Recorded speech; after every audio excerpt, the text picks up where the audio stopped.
بسم اللہ الرحمن الرحیم۔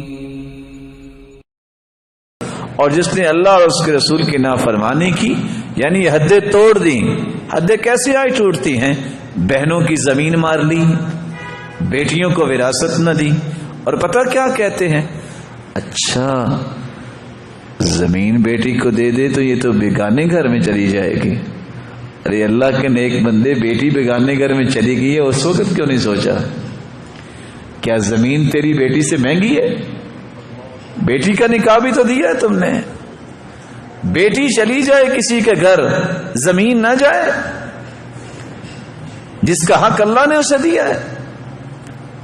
اور کس قدر انسان سطحی ہو جاتا ہے اور لالچی اور طماع ہو جاتا ہے، گر جاتا ہے انسان، بہنوں سے جا کے منتیں کرتا ہے کہ زمین معاف کر دو۔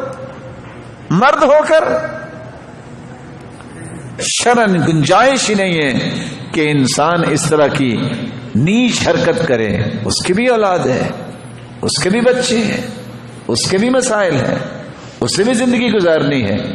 تم صرف بلیک میل کرو اس لیے کہ میری بہن ہے، اس کے مسائل نہیں ہے۔ اور کتنے ظالم ہیں وہ لوگ جو بہنوں کا حصہ دیتے ہی نہیں ہیں، اور کتنے ظالم ہیں وہ لوگ جو اپنی بیٹیوں کی وراثت دیتے ہی نہیں ہیں۔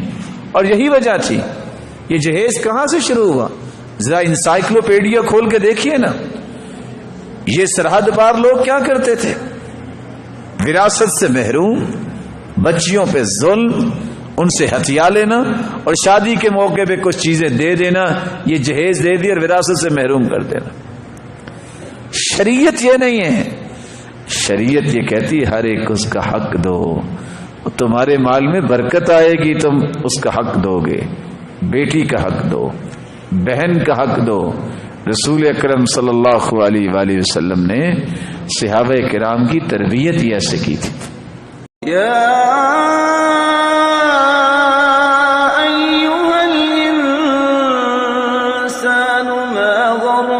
بربك الكريم